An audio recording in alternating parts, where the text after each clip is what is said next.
provided to the committee. Does any member wish to put questions to Ms. Hernandez?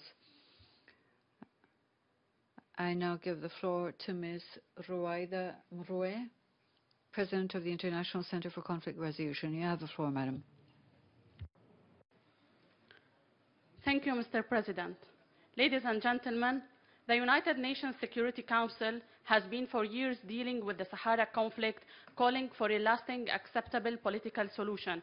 However, the international community rarely took the issue of human rights violations in Tindouf camps seriously. Allow me to mention some crucial failures of international community in improving human rights in general and women's rights in specific within Tindouf camps.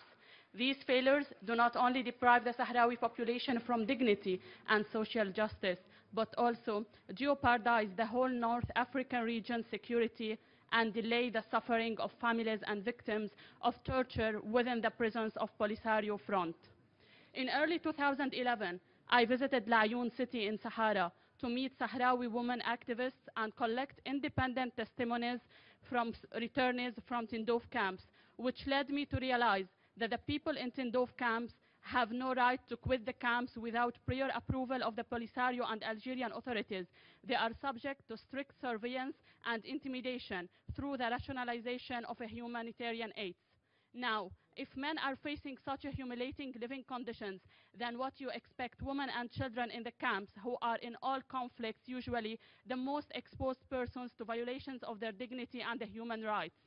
No one was able to explain to us the photos of Sahrawi children trained on using weapons in Tindouf camps, having military training and high rate of indoctrination. Sahrawi women who escaped from there told me that numerous human rights abuses remained unaddressed due to the lack of free access to the camps, neither by international media nor by NGOs. In addition to the fact that every visit, humanitarian aid, and involvement of NGOs must go through the Algerian authorities. Human Rights Watch published in December 2008 a report documenting cases in Tindouf camps of slavery and denial of rights of dissidents to freedom of expression or the right to return to their families. I am here to denounce that human rights violations against many Sahrawi women and girls in Tindouf have witnessed all kinds of harassment, rape, and forced marriages. One of the victims, Khadija Muhammad Zubair, 24 years, was brutally raped by one of the Polisario torturers, who is none other than the so-called Brahim Ghali, former Minister of Information and corrupt representative of so-called Rasad in Algeria.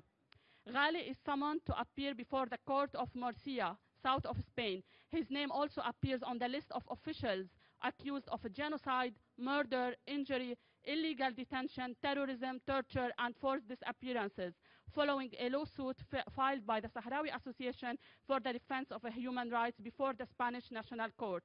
The truth is that no more than 2 or 3 people can gather in one place in the camps to demonstrate against Mohammed Abdelaziz or Polisario policies or support autonomy proposal.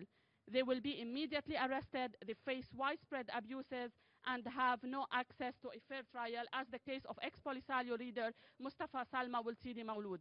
The UN High Commissioner for Refugees has been continually denied requests by Polisario and Algeria to conduct an accurate census of the camp's population, despite the Security Council Resolution 2044 of 24 April 2012 on the Sahara conflict. Until now, no independent organization or body was able in a position to determine exactly how many people were in the Tindouf camps.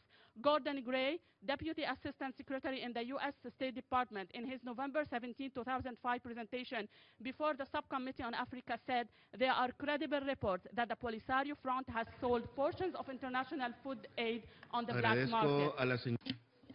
I thank Madame